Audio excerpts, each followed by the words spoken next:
Autism. ঘরে ঘরে বহু বাচ্চা অটিস্টিক হয়ে জন্মাচ্ছে, এটা শোনা যাচ্ছে, এবং আমরা মোটামুটি যেটা আলোচনায় শুনি এবং জানি, এটা কোনো নির্দিষ্ট অসুখ নয় বা একটা কোনো নির্দিষ্ট ডিসঅর্ডারও নয়, এটা একটা অনেক রকম সমস্যার সমাহার, একটা অনেক বড় স্পেকট্রাম একদম, যেটা জুড়ে বাচ্চাদের নানা রকম সমস্যায় তারা রয়েছে। তো এই অটিজমের ক্ষেত্রেও বিহেভিয়ারিয়াল যে সমস্যা, এটা তো কোনো মানে অসুখ নয়, যেটা আবারও বললাম। তো বিহেভিয়ারিয়াল সমস্যাও কি রিহ্যাব দিয়ে খানিকটা ঠিক করা যায়? আপনি একদমই ঠিক বলেছেন। এটা হচ্ছে আমরা মেডিকেল পরিভাষায় বলি অটিজম স্পেকট্রাম ডিসঅর্ডার বা ASD। তো এইটার মধ্যে বিভিন্ন রকম রোগ পড়ে। প্রথম কথা, প্রপার ডায়াগনোসিস দরকার। এটা কোনো রিভার্সেবল কিনা, কোনো ট্রিটেবল কজ কিনা, সেটা আমাদের দেখতে হবে। তারপরে ফোকাস করতে হবে তার রিহ্যাবের দিকে।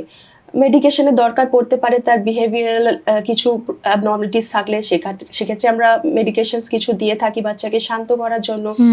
কিন্তু রিহ্যাবের রোলটা তার এই ধরনের বিহেভিয়ারাল চ্যালেঞ্জেস, তার যে এই একাকিত্বের মধ্যে থাকা, তার এই সব সোশ্যাল যে আইসোলেশন হয়, আই কন্ট্যাক্টের অভাব, সেইগুলো ঠিক করতে কমিউনিকেট করতে হেল্প করে। অকুপেশনাল থেরাপি বিভিন্ন রকম ভাবে সাহায্য করে, সেন্সরি ইন্টিগ্রেশন থেরাপির মাধ্যমে, তাদের ভেস্টিবুলার স্টিমুলেশন, তারা অনেক ট্যাকটাইল স্টিমুলেশন তাদের দিতে হয়। তারা অনেক সময় কিছু জিনিসের টাচ পছন্দ করে না, সেই ক্ষেত্রে তাদের সেই ট্যাকটাইল স্টিমুলেশন দিয়ে তাদের সেগুলো শেখাতে হয়, টাচটা যাতে তারা নিতে পারে।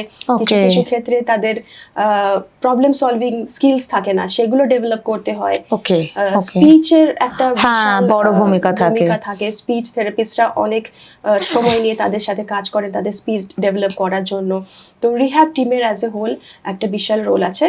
আলটিমেটলি যাদের কিছুটা ডিসেবিলিটি থেকে যায়, যেমন সেরিব্রাল পালসি বা অটিজম, আমাদের জানতে হবে যে তারা অবশ্যই মেন্টাল রিটার্ডেশনের কারণে ডিসেবিলিটি সার্টিফিকেট এর জন্য অ্যাপ্লাই করতে পারেন। এইটা আমাদের প্যারেন্টসদের ভীষণভাবে জানা দরকার।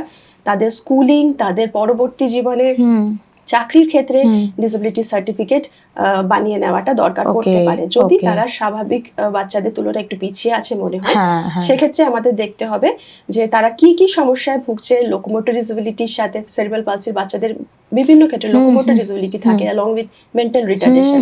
তো সেক্ষেত্রে তাদের মাল্টিপল ডিসেবিলিটি বোর্ডের দ্বারা আমরা প্রতিবন্ধকতার সার্টিফিকেট দিতে পারি, যেটা তাদের জন্য ভীষণভাবে হেল্পফুল হতে পারে।